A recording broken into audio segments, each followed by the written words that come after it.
Hello, everyone, and welcome to Moogle Go Round episode 227. I just realised as I was saying that I was muted, so that doesn't. So we didn't hear anything. I'm sitting there rambling about WoW, and then all I hear is welcome to. Yeah, I'm like, oh, be really quiet as I say, be quiet as I get ready for the podcast, and then yeah, you didn't say it. I'm sitting there, like looking at Twitter and talking in my mind. Good start. Anyway, good start. First episode 2026. You know how it is. We might have been there for 10 years, but that doesn't mean it's going to be any good after 10 years. Almost. Man, April will be our 10th anniversary. Woo. Which, by the way, I found out. Do you know what our topic of our first episode was? Was it PvP? Yeah, it was PvP. We started Moogle Go Round talking about PvP, which is insane to think about, considering the fact that we didn't really know anything back then. We still don't know anything now, but we didn't know anything back, even less than we do now. I've been talking with pros, thank you very much. Fine, you know stuff. I do not. I'm getting coached by one of the finalists of the last year's CCRC, so I'm just saying. Do I get yelled at by the coach? Yes, constantly. But yeah, but I'm still in the silver plan. I'll be honest, I think that's probably something you want to happen. I know you. Well, last year they forced me into being a shot caller. He's not saying no. I'm not saying no. It's a lot of fun. What are you getting coached by? Is it like this for Squires or? Yeah, for Squires. Who's your coach? Tiny. Danny Savage. Oh, yeah. She's awesome, but she will yell at you. Yeah, she yells at me quite a lot. Well, actually, no, she yells at most of everyone else besides me. So I was like, oh. The only time I got shouted at is because I joined someone's clown car when I didn't get a ping that there was a scrim happening. Mm-hmm. So I had to drop the clown car and go into scrim. That was the only time I got yelled at. So I was happy. Joining us here is the lovely Talke. Introduce my guest. I'm hoping I said that right. Please say I said that right. Yeah. Yay! Yeah, you can call me Tolly. Thank you for joining us. Is there anything you want to say before we start talking about anything? Introduce yourself. If you would like me to jump into introducing myself? Sorry, I'm a little bit nervous. No, don't be. Trust me, this is a very relaxed saying. Trust me, don't just calm down. It's okay. Like we're very we try to be like people just chatting more than anything. So don't it's okay. You'll be fine.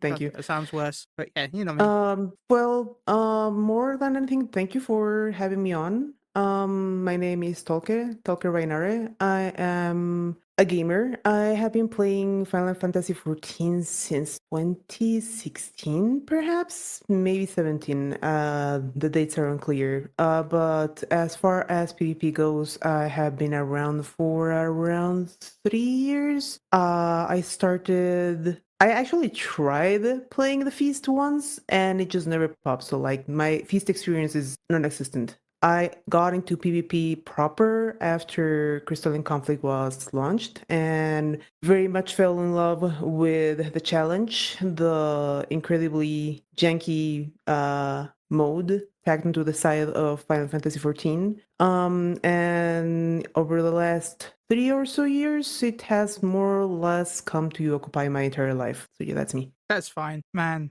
I remember Feast. It was an experience. I remember back in the day with like PvP materia, PvP gear equipment, stats.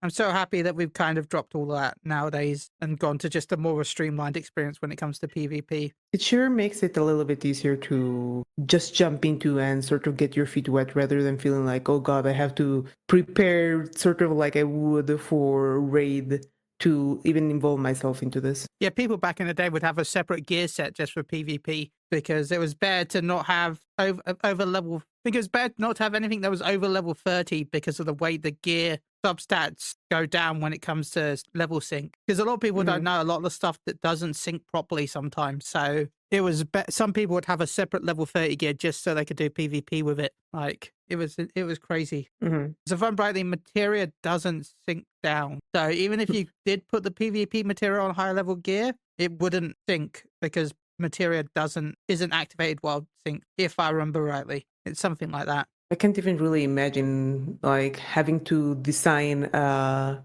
PvP best in slot because like for PvE you are working off values that you already know, right? So that's how you build that perfect meld order that hopefully helps you achieve your goals, your damage goals, right? But how do you do that for other people. Like it just kind of blows my mind. I'm kind of glad I wasn't around for that. I don't know. I enjoy getting throw requiemed and getting absolutely destroyed by a black mage. You just get throw fire ones at you. I don't know. Not that much has changed then. No, but throw requiem just doesn't exist anymore. Black mage, on the other hand, stupid tanky, does a little more damage than I do. Black Mage is a crazy tank now in PvP with that reflect move. They're scary. Discount Nebula? Yeah. Discounted Nebula. Fucking blade, that is Gunbreaker. Yeah. I was getting bullied by a Gunbreaker the other night in PvP, like ranked. So I was like, leave me alone. I'm just a humble bard. Please, go away. Skip diving me. But I think he knew that I was a part, or they knew that I was a part of the Squires League. I think they were part of the Squires League, so they're just aiming for me. But this was quite funny. Speaking of the Squires League, the end of that is happening Saturday. Yeah. I do find it funny that you are more at risk. At the very least in PvP, you are more at risk seeing friends in game than playing with absolute strangers. Because I watch Sausage comes into the chat that we have for the Squires League, and they'll stream their games and stuff like that. And then you'll say, oh, I know that person. Oh, and then because we have a bunch of crystal people in the team as well, because it's we have, I think 3 crystals. We can't field all 3 crystals. Mm-hmm. And they have a couple of plats. And then there's me at a nice steady silver. Currently bronze because the new thing came out and I haven't played ranked. So it's because Christmas happened and then I was gone. I wasn't really playing the game. Actually, that's a lie. I did play the game mostly because of raids, not the Savage, because I haven't done that yet. I haven't touched Savage because Savage came out this week. Mm-hmm. I was doing the new extreme and I think I got it yesterday, last weekend on stream. I think I streamed it. I might have streamed it. Can't remember if I streamed it. But I got the mount from it, so I was quite happy. That was my first ever fucking wing mount. I was like, oh, cool, yay! That's super lucky. I have my entire static has been farming that for since it launched. We have someone who only saw wings until they had 144 totems, and the rest of us have not seen wings at all. So you're very, very lucky. We have not been farming it, and we did 10 runs, I think. That's even more lucky. Yeah, and we're doing it PF because a couple of people, obviously, it was still kind of because we've got people from Indonesia, America, and stuff like that. So we're a very mixed. We play on EU, but it was quite fun. I actually like the fight. The fight is fucking 10 out of 10 a fight. I love it. It's a really fun fight. It's a different fight. The animations, the voice actor. Give that man a raise. I love that small LFL. He is my favourite. We have gone from getting rid of the twins to getting these 2 fucking Lalafels, and I'm 10 out of 10. They better be in the next expansion. If they're not in the next expansion, I'm not playing. Yeah, I want them in the next expansion, please, Yoshi P. But I'm biased because I'm a Lalafell. I thought, it's only because I'm a Lalafell I want them in, but I want them in. In fact, can I just buy a house in Trenant, please? Can I just move there in Trenant? Good old Trenant. Yeah. But I haven't played the new. I know we've got some stuff about the new PvP mode. I haven't played the new PvP mode because I've been mainly doing CC. Mm-hmm. So I don't really know much about it.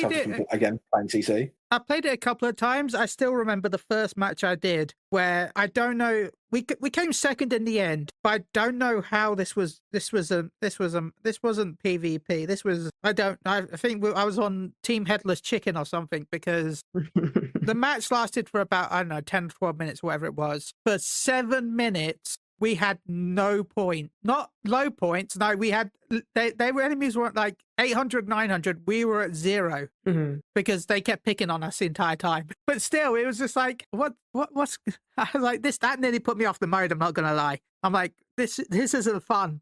I know I wasn't going to win, but at least let us have a point. Luckily, somehow we got second. I don't know how. We went from 0 points. We actually were winning at one point. We went from 0 to winning and then got second overall, which is better than what we deserved. It was just what even is this mode? I'm actually not sure I like it either, but I think it needs an adjustment. For starters, it's kind of big. So you spend a bunch of time traveling, right? And then you have the frequency at which the nodes activate, the fact that a lot of people don't actually seem to understand that only one person is needed to activate each node. So you have whole bunches of people bunching up into one node. You have people confusing the PB side of it, of trying to get your objectives done with trying to avoid fighting, which, as we all know, is a terrible idea for frontlines. I don't know. I want to say the jury's still out for me with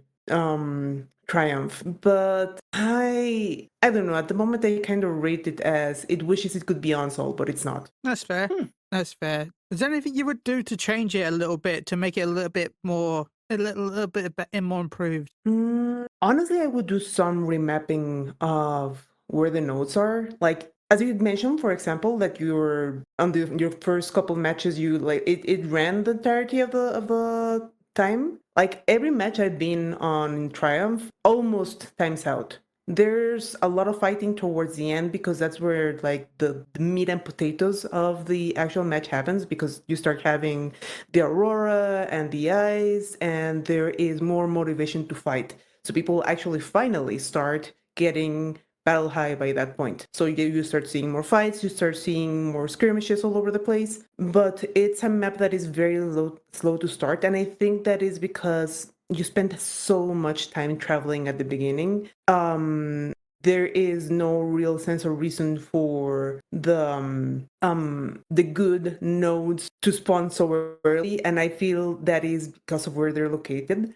Because where they're located, they're always going to favor one of the spawns. They're not going to be positioned where people are going to scram there and fight. A lot of people are just going to see their map and they're going to see, oh, that's an A rank I don't want to go, because by the time I get there, I'm either going to get sandwiched or I'm going to get there too late and I don't have enough PH for this to make sense. So like they just give up on that and they continue hunting the smaller ones, or hunting for people that got lost, because like that's the frontlines classic. You try to make some early BH and people who are not with their team, right? So it's one of those things where I feel like a remapping of where the triumphs are would be good. More frequent spawns would be good. They would shorten the general time spent in each match, because you do have like the 15-minute limit, but it doesn't mean you have to run it entirely. And it's a bad sign for me that every single game that I've been on just runs almost the entirety of the clock just because it's so slow to get off. So I don't know, like some sort of adjustment to make skirmishes and fights happen earlier on would be really appreciated. I think that'd be a good idea. What about you, Paul? Again, I have not played the actual game mode itself, so I cannot give any opinions on that. So the only PvP I've been focusing in is CC. That has been the only PvP focus I have been a part of, mainly because of Squire League and obviously ranked and stuff like that, and obviously the new series because the emote and mount are really cool. So really, I don't really like the mount. Am I weird? I love the mount. Yes, really. In a good way. No, I'm not interested in this mount at all, really, that much, to be honest. Like, compared to some of the other ones, it's not one of my favorites. Like, it's not bad, it's just they've had better, in my opinion. I mean, yeah, it is like it's each their own. I see it as we know that we're probably gonna get another series before FanFest. Not FanFest, but the next expansion. We're gonna maybe have maybe one or two, give or take. There's only one left, 3. right? Huh? There's only one series left, right? Because it's for the whole patch, so we only got the 7.5 series. But there's 2 seasons, though. Yeah, there'll be 2 seasons of rank, but the battle pass will last for 1. Yes. Is that bad? I don't think so. That's partially the reason why I don't understand why people wait forever to grind their mount. Just do your daily frontline. Yeah. Yeah, I don't do a couple get why of so many CC. people like, oh my god, I need to do 500 runs in 2 days. You've had 3.5 months. Yeah. Like, for your own sanity, please don't. Or do, get you playing the game, I guess.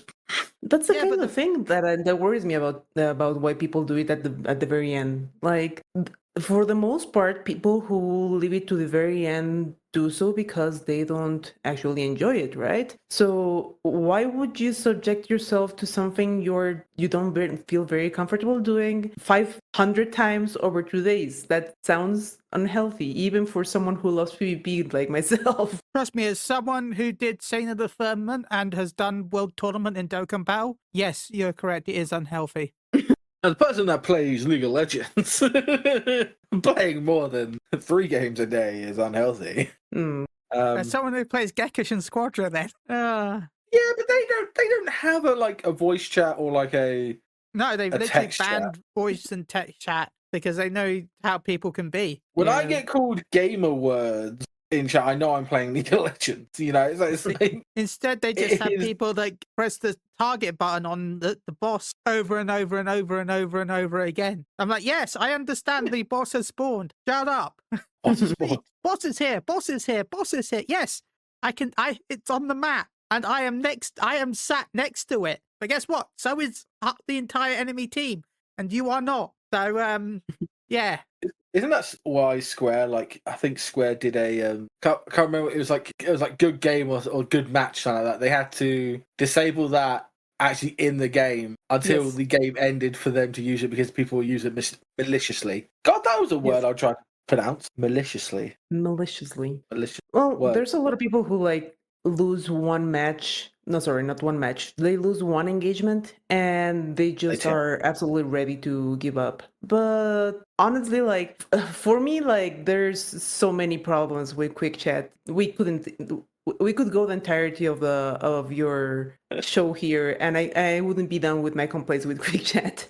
But the fact that they disabled that specific quick chat it remains a mystery to me because there are, comparatively speaking, so much less people that use good match to be sarcastic about losing a match than the people that spam good job or thank you. If they're just going to take that away, take everything away. Just please leave us blind and deaf as we already are.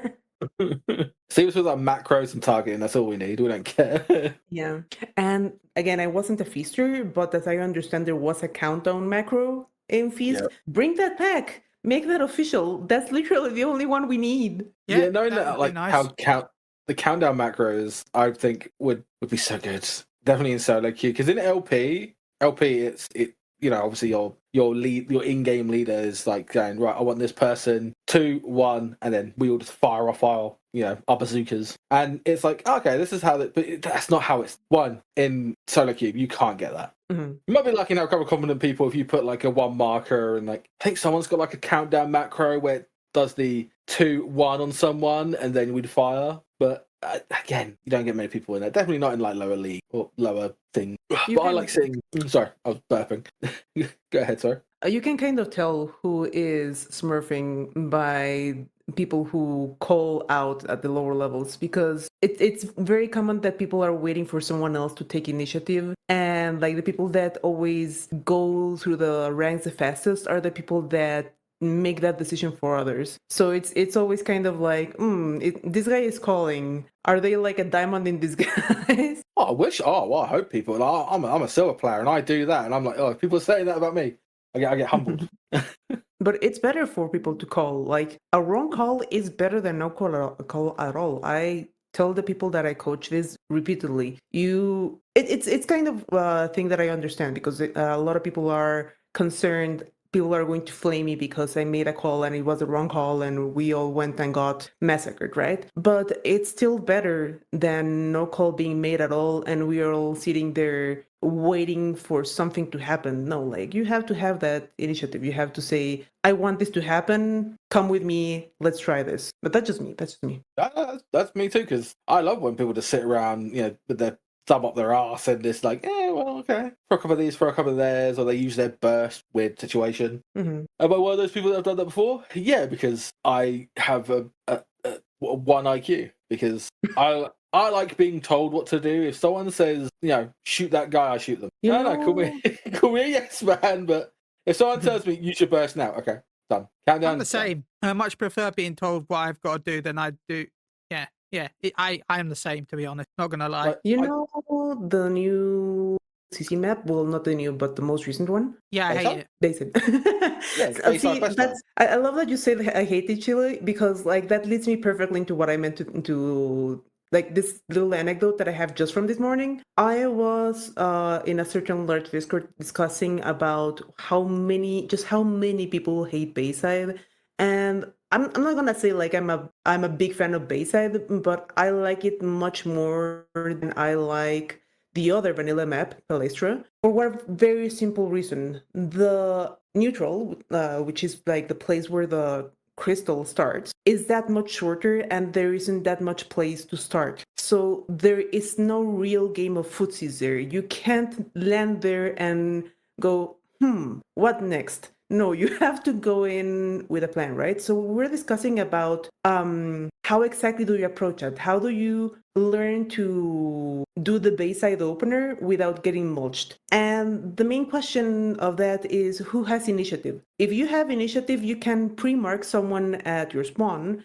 You can jump and mark them the moment you see them, but you have to go in already with this idea of, I want this person. So I just personally find it fascinating that there are people who are very good at following orders, and if you like you said, Paul, if you tell me who to shoot, I'll shoot them. And there are people who want to, for this to happen, so they play to force that situation to happen. Bayside is a map where that is not an alternative. That is the only way to start that map. And it's really funny to see it inversely in both teams who are terrified of each other landing after taking the jump pad and not knowing what to do, because in almost every single situation, you will see that whomever presses W first wins the first engagement. That's why I really, really like Bayside, because I like fast matches. I like aggressive matches. Excuse me. I like the 50-50. It's like whoever wins that middle fight kind of wins the game. But I like it because it is just a corridor. It's literally just corridors on each side, big fight in the middle, and there's just that one corridor where you have to fight. You have to. There's no other place to do it. There is a box that you have to fight there. You're either going to defend it and try and stop them, or you're going to get absolutely smushed on. Yeah, I like that because I've been learning so much. My brain is full of like. It did kind of get overwhelmed because we had a bunch of different coaches like come in and kind of help us. I think we had Merlin that came in and helped us. We had Jay that came in and helped. And like hearing it, because apparently I was talking way too much, but I was actually like, it was like nonsense cool. Like, care for White Mage LB, or care White Mage LB is coming up soon. And Jay said, well, that was kind of like useless. No, like, if you can see that already, then everyone else should be able to see it, because obviously they're big. You can see the LB bars pretty much quick. Yeah. So it's not too bad. So I'm like, okay, I won't say that anymore. But then like saying like, I've got CC or I've got damage. That is the only things I need to say. Or say like, oh, so-and-so's guard. Their guard be down. Or stuff like that. Or if they've got annoying paladin. Or annoying dancer paladin combos. That seems like every Squire team has just a fucking dancer. Or an Astro.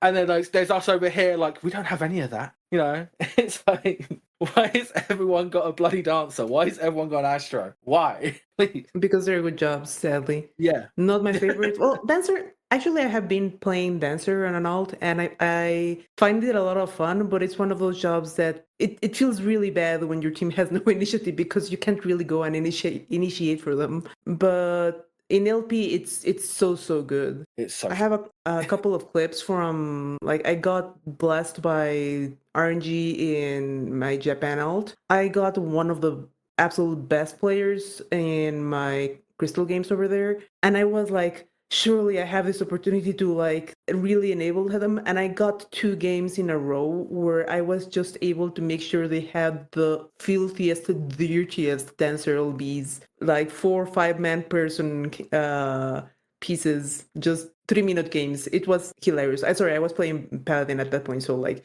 you know, the terrible combo. Cover the. Then it's just dirty. It is absolutely dirty. It is like, dirty. I have PTSD because there's one dancer in the Squires League that was Bolvar, because Bolvar is from EU as well as me. So we're playing on NA. We both had the same ping, but he would get the most dirtiest, absolute aggressive, dirty LBs. And I can't handle this. I'm getting PTSD. I'm having PTSD. I see Bolvar in like my EU games. I'm like, yeah, it's over.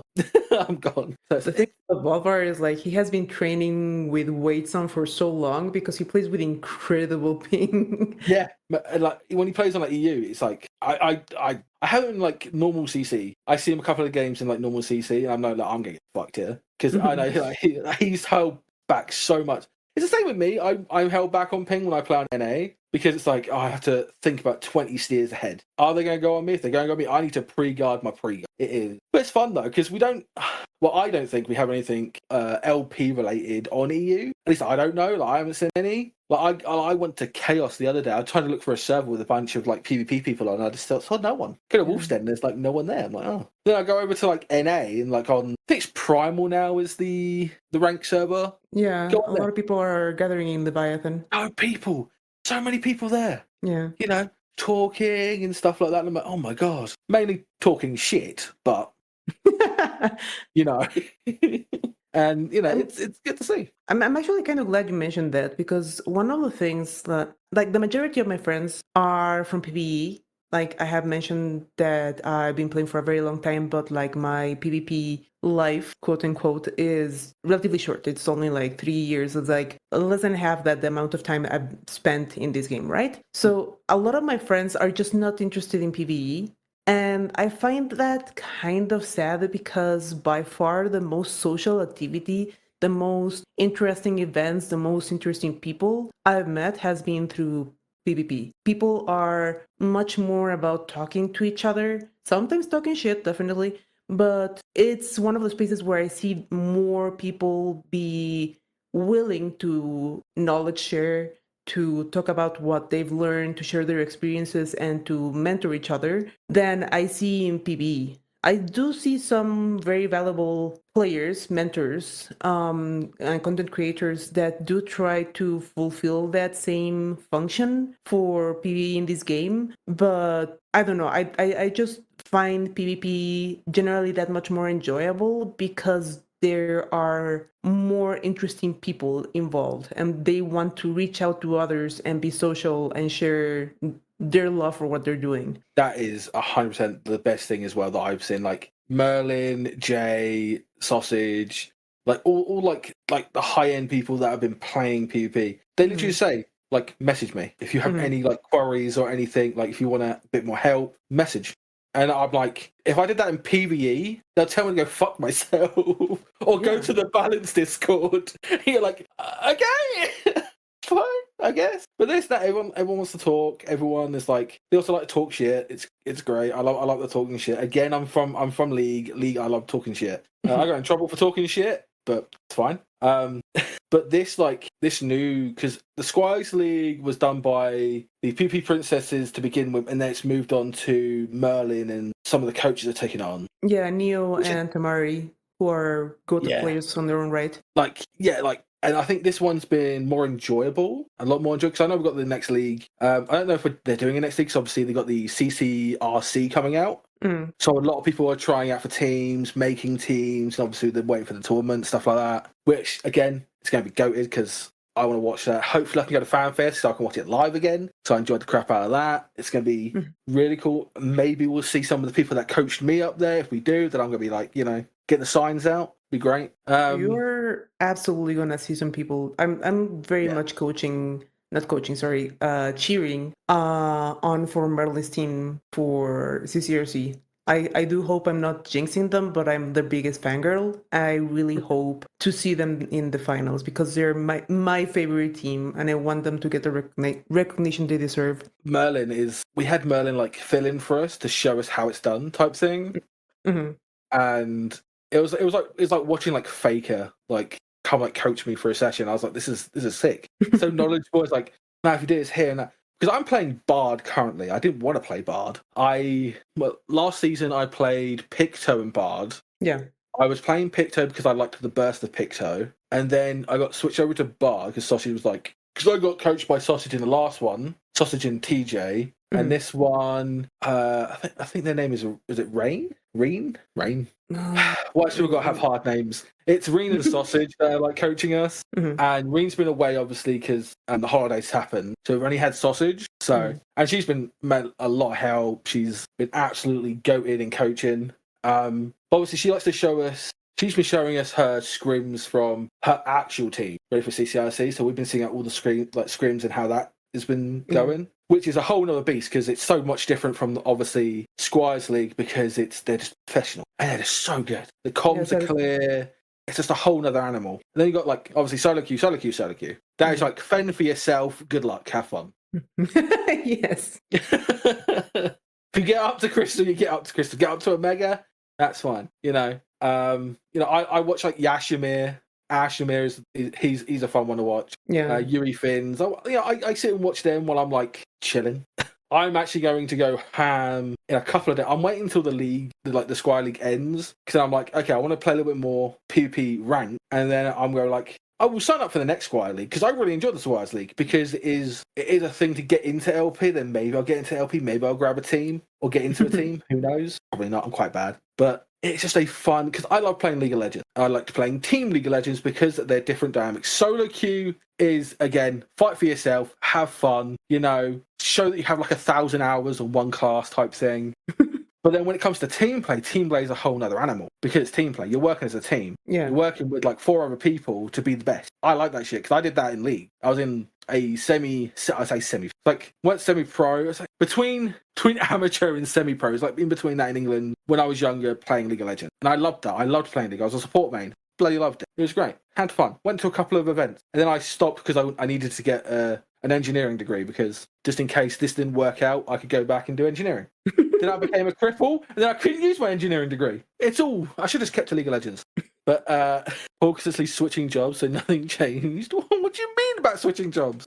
Never had a job in to begin with. What do you mean? I played too many jobs. But again, I like it. It's fun. It's good. I'm happy they've made the Squires League to get new players into it, because there's because there's so other like new people. Like, we had a new person. Bless them. Like they came into it like only playing like CC for fun. Mm-hmm. They came into it. Like they didn't even play ranked. They were bronze. They didn't even play ranked. So I was like, okay, so you've joined Squires League. You like learn LP. Okay, you've learned like party. But I think they got like so overwhelmed that they just didn't respond to any of us. And then when we kept trying to message them, say, hey, you want to come to scrims and stuff like that, or do you want to like join some like, do you want to duo queue for a little bit, give us some pointers? They just disappeared. I felt bad, but it just disappeared. So we had to get like a whole new person in. Yeah. But I think I want to see how they do Squires League next year. This one's been quite good. If they keep with this one, like this kind of like how this one runs, because I enjoy it. The only thing I didn't like about this Squires League is that it kind of went between Christmas and New Year's. So not a lot of people were around, because obviously you'd be with your families and stuff like that. Mainly me, I was with my family, and then New Year's I kind of got blasted drunk. So, but that's the thing. And I was still playing games. Don't ask me how I was playing games, because apparently I was playing games. I don't remember playing games. But because we had like 2 weeks off where we just didn't scrim or anything like that. So when I came back, I got incredibly rusty because I didn't play. So I'm trying to get back into it. And then we got the last bit of the Squires League. I know that there was an Indigo, was it the Indigo Cup recently? Was a tournament recently? So I know like all the people were playing. So I know Sausage was playing in it. We were like watching them in Discord. We had like I think Merlin's stream up and watching it. It was so good. Oh, it was Guard Break, I think. I think it was Guard Break. It was a tournament that Sasha was part of. I think their name was like something bread. I can't remember 10 names. Names to me. Battle Bread, that was it. Battle Bread, and that was Team Sasha. Obviously, I've got to support the coach. Support the Battle Breads. Yeah, as a disclaimer, I was in the same team as her.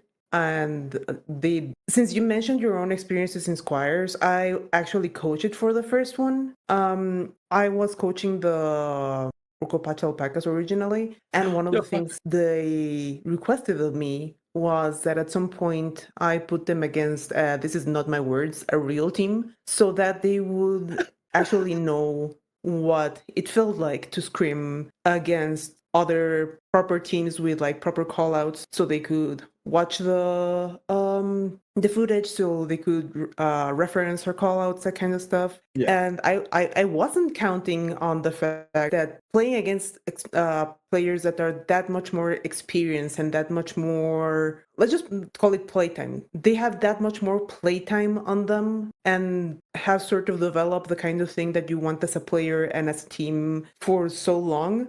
It gave my Squires shell shock, and I always kind of felt bad because they asked for it, but I always felt like it worked against them. You know what's really funny? That's exactly what happened to us as well. Yeah. Because we couldn't find anyone to scrim, so Sausage just thought, we'll bring an LP team in, and we got fucking rinsed. We got absolutely owned that I didn't even want to play anymore. It was such a shell shock experience of just getting beaten senseless that I did not know how to take it. Mm-hmm. Like, I was like, oh, So this is just how it is, and we were just getting trounced. And I was like, but to be fair, we did have a person that we had a shot caller that stayed quiet. The crystal player, it was Citri. Citri was like learning to be more of a shot caller, and then that made me secondary shot caller. I know how to shot call, definitely in PvP. League of Legends, sure, I'll shot call. League of Legends, I know that because that's the game I play. But trying to shot call this, I don't know who's a good target. I just picked anyone. And as I was playing Picto, I think the best person in advice is like that your team is a shotgun, because we were just playing the shotgun comp. You had like Dark Knight and all that. We were just playing the shotgun comp. So you pick someone, they should die. In a simple just click of your fingers, you point at someone, they should be dead. That was the comp we were playing. It worked a little bit. It worked. And then they like put me on Bard, and I was like, okay, Bard's a little bit easier than Picto, because I get a little bit of CC and I give stuff like that. Which I've been enjoying. I've been enjoying Bard. I wanted to play more of a supporty role.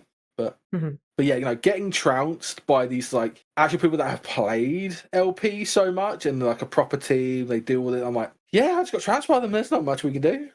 I'm bronze. What do you want? What do you want from me? I caution people against using their own rank. Actually, I want to like track back to something you mentioned a little bit earlier, that you have like LP and then you have ranked. And they're like completely different experiences. There are very, very, very good solo queue players that try to transition into LP and fail miserably, and the other way around. There are LPers that are incredibly good players, but do not like the chaos and the lack of cohesion that is sort of a characteristic of solo queue, right?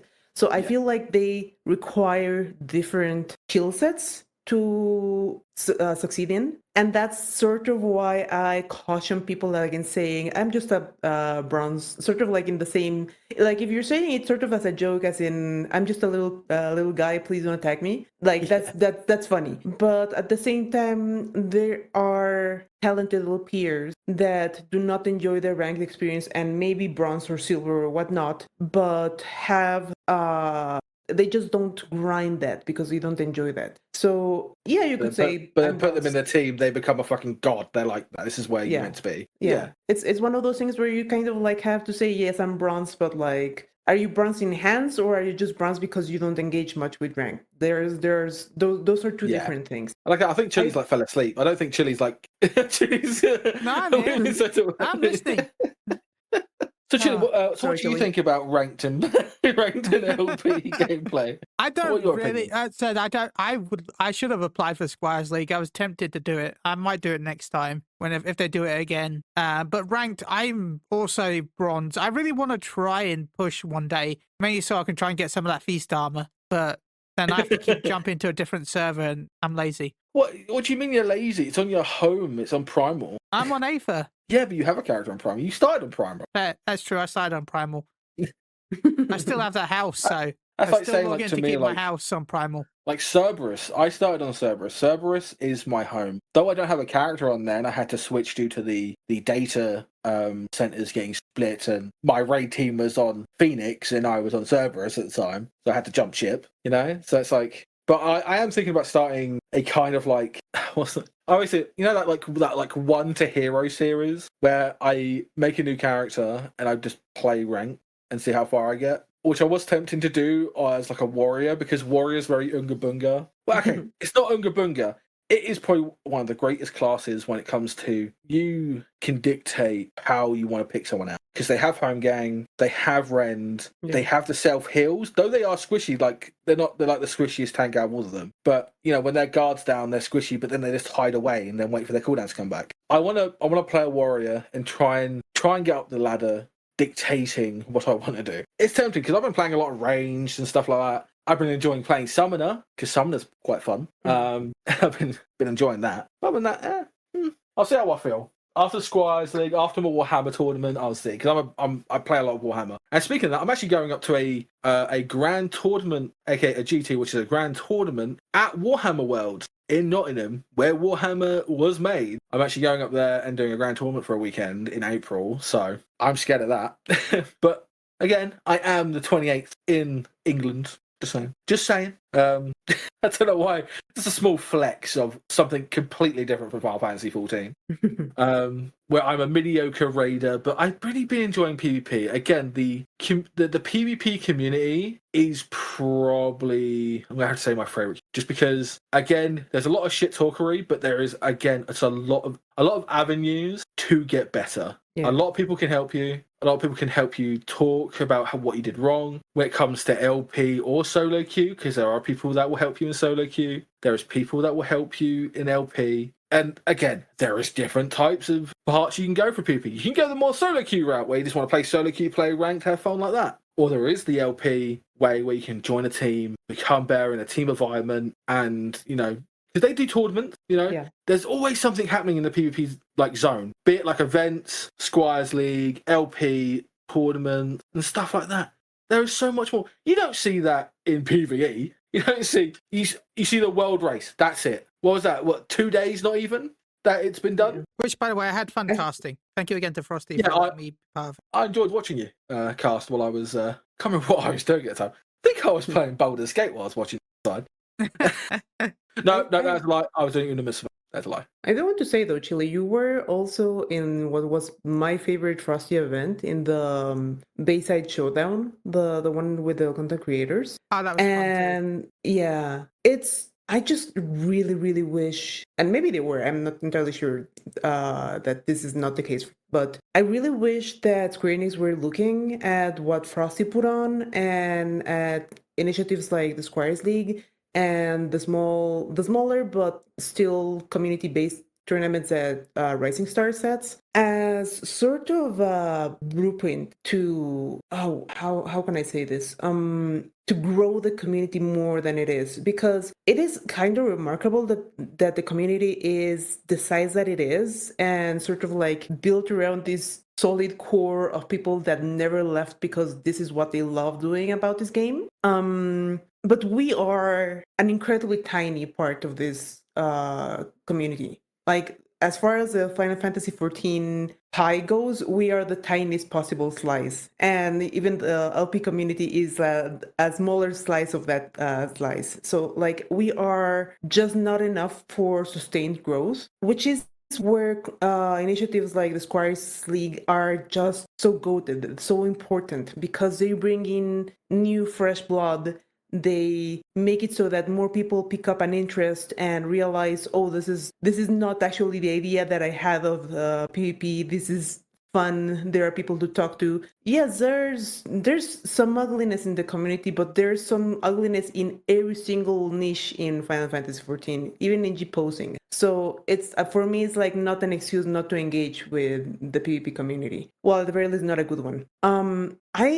I kind of wish Square Enix would say, these people kind of struck gold in this idea that if we reward newcomers for their effort, for trying to improve, they get something out of it. They get an experience out of it. They get new friends, access to tournaments, this kind of whole new infrastructure that didn't exist before.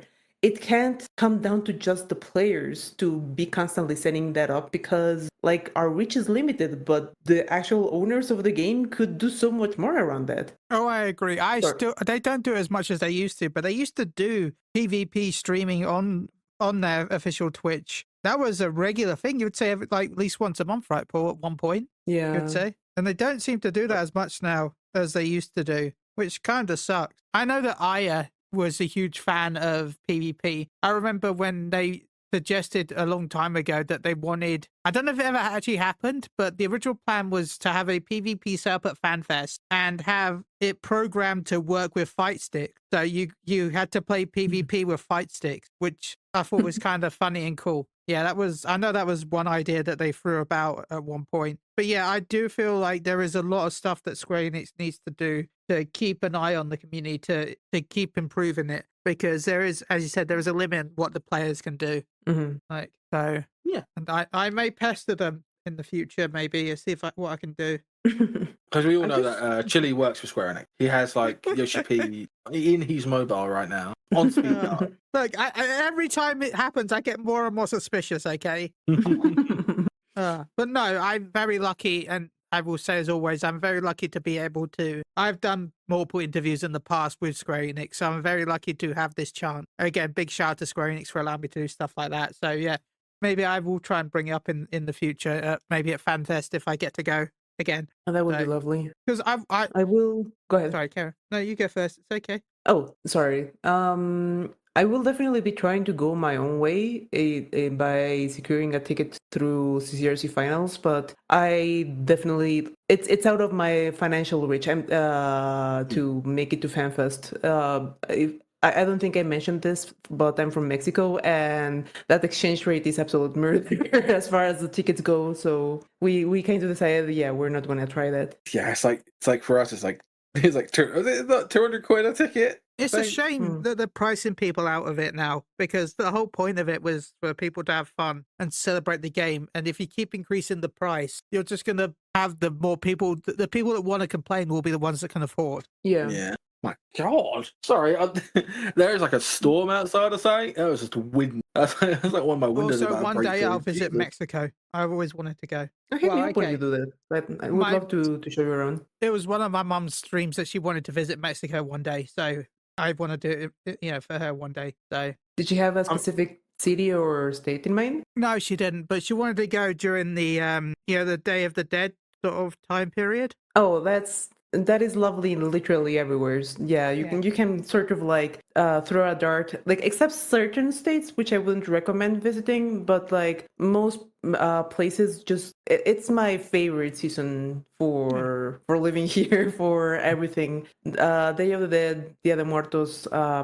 We have sort of internalized Halloween because we live so close to the States. So the entirety of like October 30th, the 31st, November 1st and 2nd is like just this massive hodgepodge of kids running around asking for calabrita, which is our version of the trick or treat. And then like people getting together to celebrate Dia de Muertos, and like each city, not even in each state, sort of has like its own traditions and its own way of honoring its dead. It's just such a lovely time to visit. Yeah, you should totally come around that time. Sounds good. Oh, well, but money. We know on the next trip on MGR's gonna go.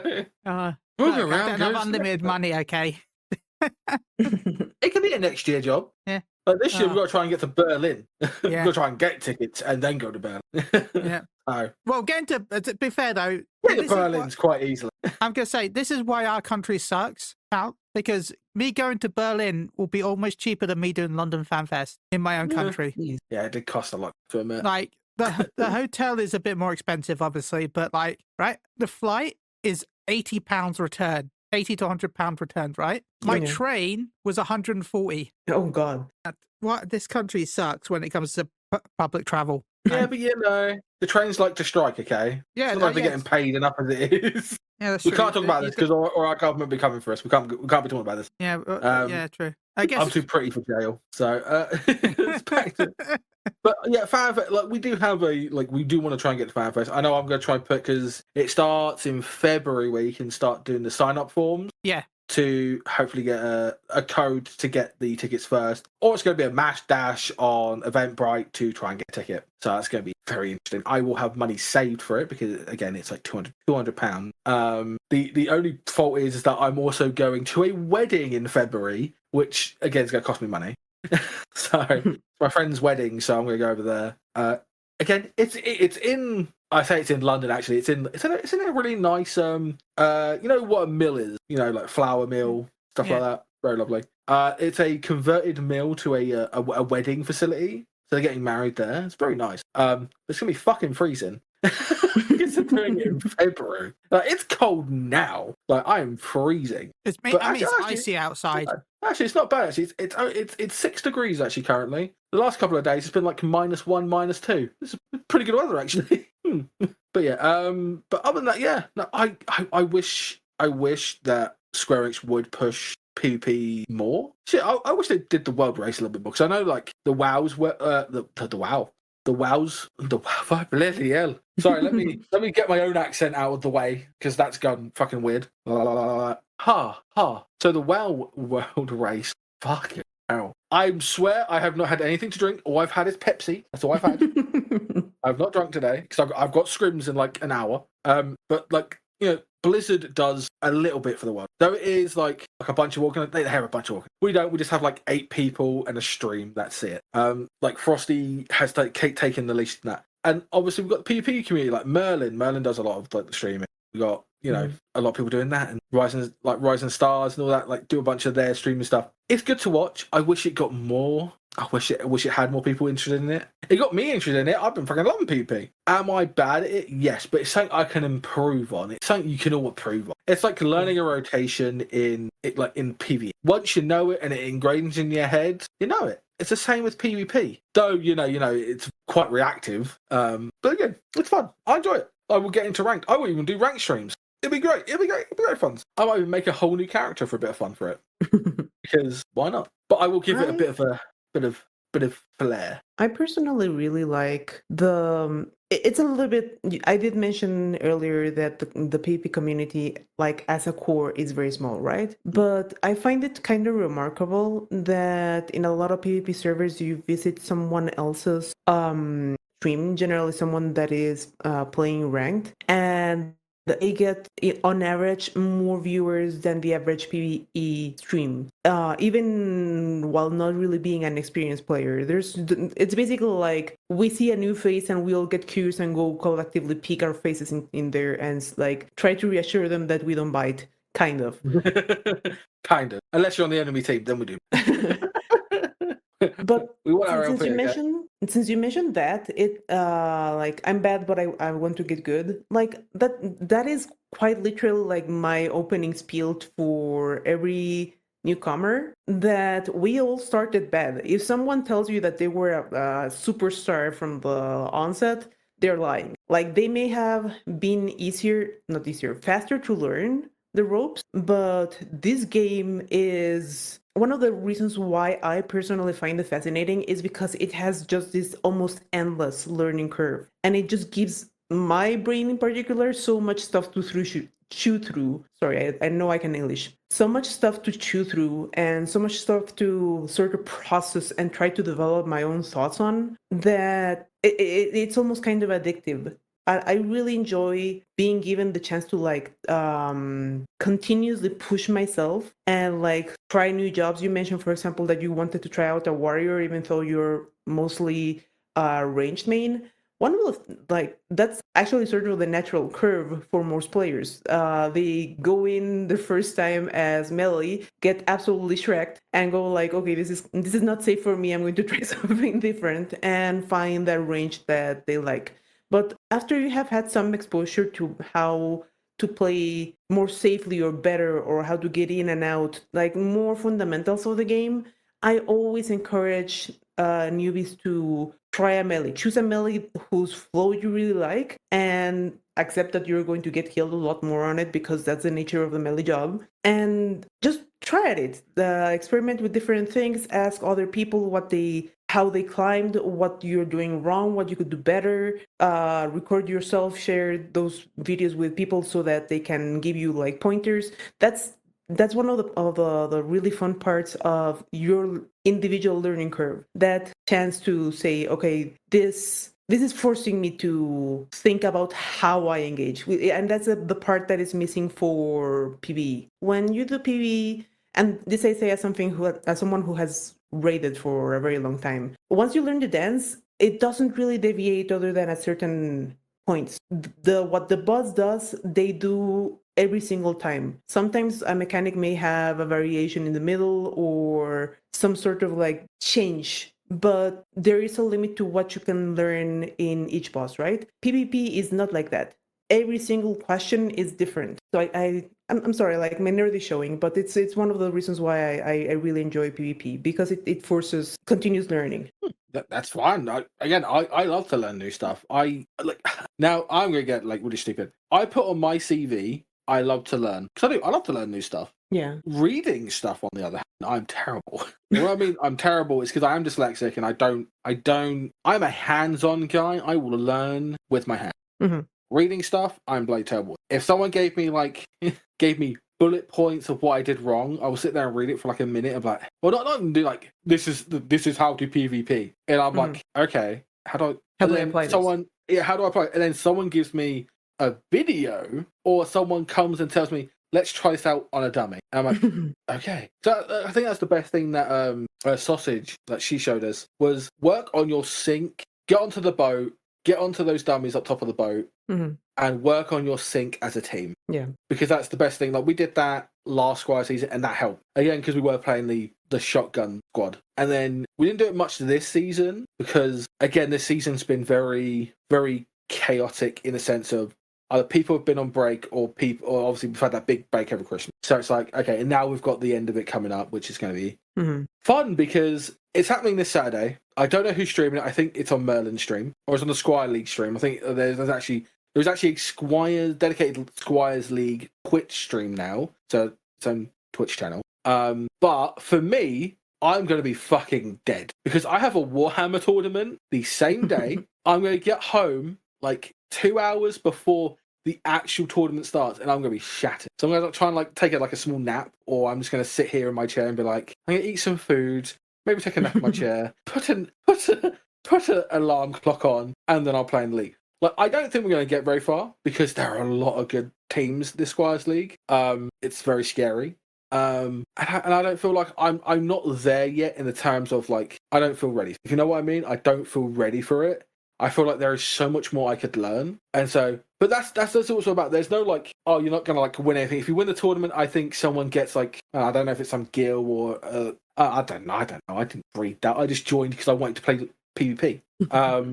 So it's like in the last PvP, the last squad thing. Apparently we got money from just participating. I didn't get that money.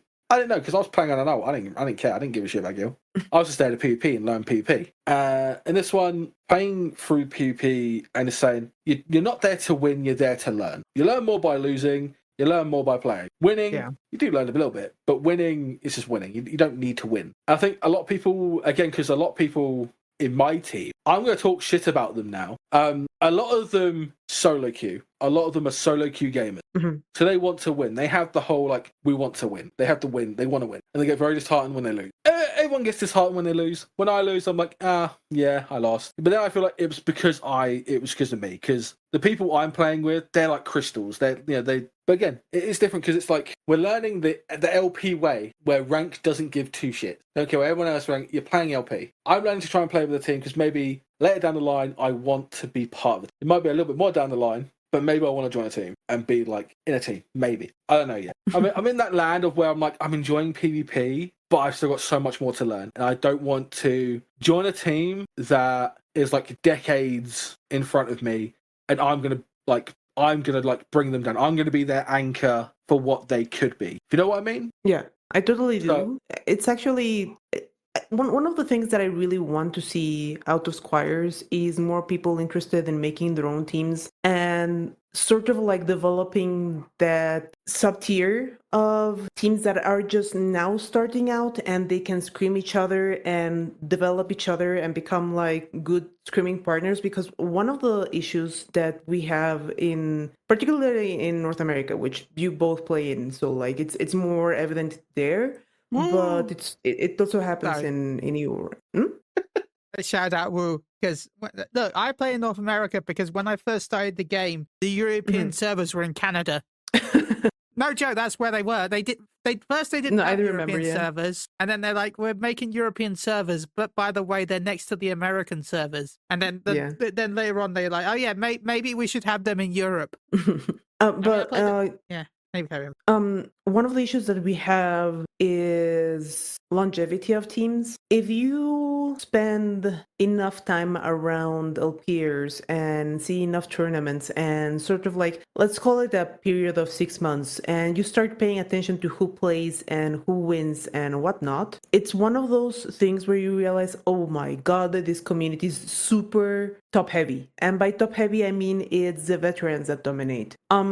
As someone who started her own team around this point last year and has been sort of like, one of the things that I like to style myself as is PvP's journalist. I like documenting what's going on. I like shouting out initiatives like Squires. That is what I do in my YouTube channel, journalistic and educative type content. So like it's this type of stuff that I pay attention to. You start realizing people that are not only playing but winning have been together for 2-3 years, playing together for 2-3 years. And as a beginner, you go in, realize that there are no real teams at your level, so your learning process is getting mulched for the next 8 to 10 months. As someone for whose competitive experience is a little bit different, I'm more like Paul.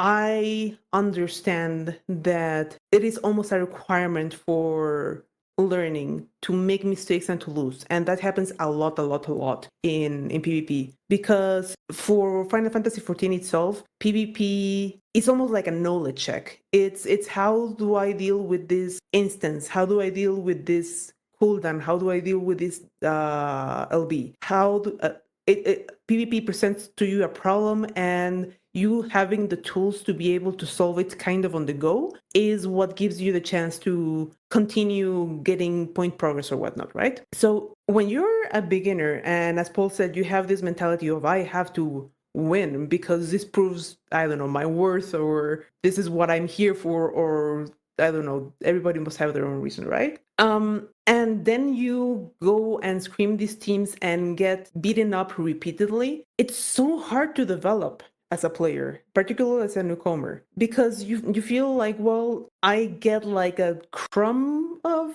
understanding of what is going on, but I just got giga chatted on and I have no idea how. And I need an adult to guide me through what exactly happened and how I can solve the situation in the future. And I don't think that is conducive to learning much for beginners. That's why I really like Squires. That's why I think it's a really, really good initiative, because it pits people who are closer to each other in terms of experience, and it gives them that adult in the room in the form of a coach to sort of digest that information so that they learn without feeling like they're left to their own devices. I think that's great, and I am incredibly sad that Square Enix does not do something akin to that. It just leaves newcomers to fend for themselves. Yeah, I know, like, they've set up, like, the CCR, like, I call it, like, a world tournament, because it is, like, it comes around, like, once 3 years. Yeah. Call it, yeah, it's the CC Olympics, there you go. We call it the CC Olympics. For me, no. Reference, I play a game called Dokkan Battle, and they've got a Moogle World Tournament, and rather than having percentages for win, the percentages for prizes, you have to have in actual, like, top 1,000, top 2,000, which means that if you want to get a good prize, you're not sleeping that weekend. So no world tournament for me. No.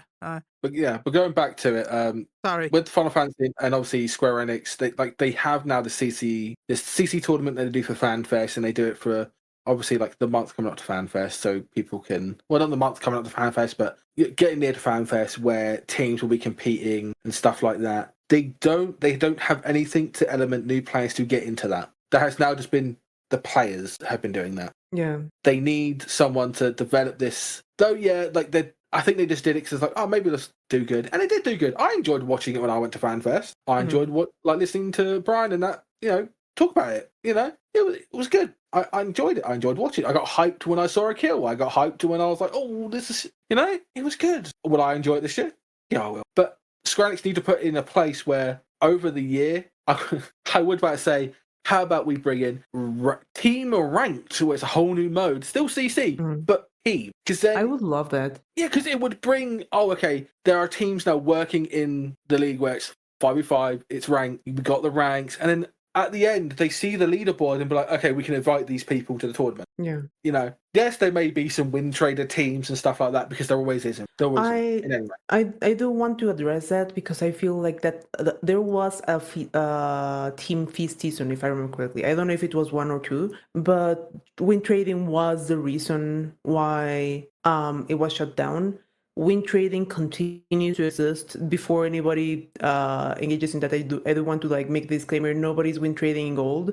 this happens at the highest levels. It doesn't really happen at every rank. But I don't know if it may be an issue for me to talk about this on your podcast. Let me know. But one of the things that is a big issue is the fact that we have incredibly lax moderation. I do agree with we have someone in chat mentioning that Japanese players want stuff vastly different to Western players, Wapsi. From what is purely the technical aspects, the Japanese players actually kind of agree with NA players. But it will blow your mind to know that if you go to Japan servers and you're playing on a Japanese language client, which is something I do because I'm that kind of nerd, you don't actually have the Insta report. There isn't a button for that in Japan, because that is not an issue, because that how players treat each other there is an entirely different philosophy. So the problem is that Square Enix does not know how to moderate NA, and it probably requires a much bigger investment and effort that they're willing to put, and that is one of the reasons why it makes it so incredibly difficult for them to engage with anything community related, because at that point they have to admit, I have to moderate this, and I have to make sure people are treating each other respectfully, and that's a lot of money and effort that I don't want to do. Yeah, there's just a lot of money they don't have as well. Yeah, which is the sad part about the game, is that the most money the game makes goes into other projects for Square Enix. It doesn't actually go back into the game, which is, I think, it's just weird. If I just may say something regarding that, I have been playing a very long time, and I will continue enjoying this game as much as I can, but I am part of the camp that hopes that what Yoshipi says is going to be another Dalamud event dropping onto the game is actually a full-on technical rework, because we are so behind in comparison to other modern games, and so much money that the game needs to actually function like one, that if we continue to exist on the old bones of 1.0, I just don't see myself enjoying this game anymore next expansion. I need some evidence that the devs want this game to prosper, if that makes any sense. I 100% agree with you, because the only reason I'm still playing the game is, one, friends and my long-term raid team of 7 years. Yeah. And same. now PvP. That has been the only thing that's kept me in the game currently. Again, the story I didn't really enjoy. I enjoyed this patch story because, fuck me, it was good. Yeah, it was good. It was good. Thank God it wasn't just me. I thought I was completely biased because of the Lalafell. No, I thought it was really good. I enjoyed it a lot. I loved the Lalafell. I will say I'm kind of a little bit frustrated with a little bit now that I've found out about it. If you look at, I don't know, you've never played Final Fantasy IX, but there was a Final Fantasy IX, there was a side quest to get the coins, which are based on the, star sign, Cancer, Aquarius, all that lot, right? They've modeled all of that in Treno in 14, but it's not actually a quest. All of it's there. All of the areas that, where they were hiding them in the original Final Fantasy IX, it's all there. But they didn't make, there's one Lalafell that says, oh, I found this one coin. I wonder if there's more coins. And yeah, there are more coins, but they didn't bother just to make it a little side quest, which I wish they had done. Even if there wasn't anything really to reward you for it, just as a nod to 9, I would have done that, especially as everything else is there. They modeled everything else. I think we talked about this on the show before, that yeah. I think we're kind of done of them basically bringing in expansions dedicated to other Final Fantasy games, and I really want them to kind of make Final Fantasy 14, make it its own thing. Bring in references, that's fine. Yeah, or even if it's just side stories, like if they do it as as I said, the weapons stuff and anything where it's like side trial stuff, I'm fine with. But I'm sick of the MSQ being just a full-on reference to old game. Yeah. It's cool for people that have played old. Again, I haven't played old Final Fantasy. The only the old Final Fantasy I played was a little bit of 7. That's it. The rest of mine were 13, obviously 14, 15, and 16. Those are my only Final Fantasies. I am from the era of I didn't play Final Fantasy when I was a kid. My Final Fantasy was Dragon Age. What was it? But Sephiroth must be a raid boss, and that's fine. That's what I said. That if it's a side story, I don't have an issue. It's the moment once Final Fantasy 14 loses its image of being Final Fantasy 14. Even Final Fantasy 11 stayed on course of being Final Fantasy 11, even if there was areas where people got annoyed that they could never visit. It was funny. like how everyone wants to go to the Australian area in 14, and was like, oh my god, we're gonna finally get there.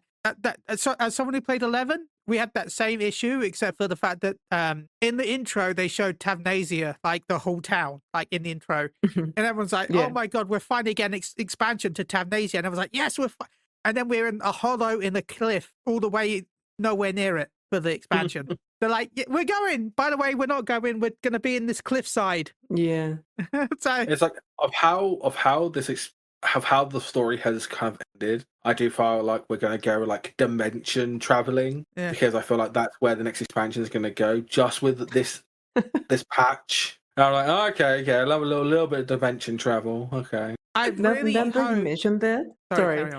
I find it really funny and timely that you mentioned that, because my husband, who also plays the game, was just talking about like how he sort of expects it's a Men in Black reference, but he was sort of expecting for there to be a Belt of Orion event somewhere in the future, because we really have nowhere else to go so far. I'm just hoping that what I read online, where someone expected the next expansion to be referencing 7 as they break the glass. They're like, oh, I like it's major spoilers for 7.4, but it's been long enough now. But yeah, someone was like, what if the wintering is just a remake of the Avalanche from 7, and Calyx, which is in the plush toy, is going to be the representation for Kate Sith? I'm like, please no. Yeah. Please no. I'll truly be done with the game. I'll be like, I'm just going to play WoW now. Well, at least that's making so as we start wrapping up today's podcast, talking about expansions. I know 14 wouldn't do this, but I don't know if you heard about this, Paul. All future ESO expansions will be free. Yeah, that's good.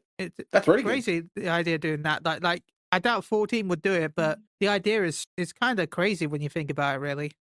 Well, they kind of already have done it, because technically all the other Final Fantasy 14 expansions are technically free, other than the newest ones. Well, this is where's the catch. Well, the newest ones, you get all the new ones. They're in the paid battle pass to ESO. That's the catch. Yeah. And that's just not like game breaking in a sense of like you can get like really like good game breaking gear, then I think it should be fine. If you know what I mean. Yeah. So like Talke, if like my best in slot is locked behind a battle pass or something like that. Yeah. Then a paid battle pass. If it's just for like mounts or cool cosmetics, emotes, that's fine. No, I don't think they've voted content. And I still say that's a copyright thing. I know they never admit it, but I still say it's a copyright thing that they voted stuff. And I'll never agree to it, but I will always be adamant that Activision helped with so much of that content back in the day that maybe when they left Activision, that some of the content is licensed to Activision and therefore they voted the content. That's the only thing I didn't do in ESO actually, is do their version of PvP, because they have PvP.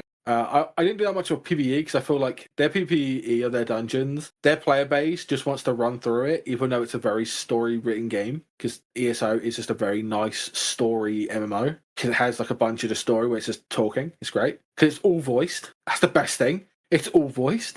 I love it. I don't have to read shit. It's great because they just all talk to me. Being a dyslexic person and not having to read in a game is great, and they just listen. But like I know, like Final Fantasy got a lot more voiced. Like this expansion, no, I say this. Like this patch, I felt has been quietly nicely voiced. The two Lalafells, great voice actors. I want to know who they are. I didn't actually see who the voice actors. I hope they get more time. I hope we bring them on. I feel like we will. Yeah. Sorry. My favorite, absolute favorite voice line of like the entire expansion is "Hit it harder." So, Talke, as we start wrapping up, is there anything you want to say, and where can they find, where people find your content? By the way, I liked your White Mage video.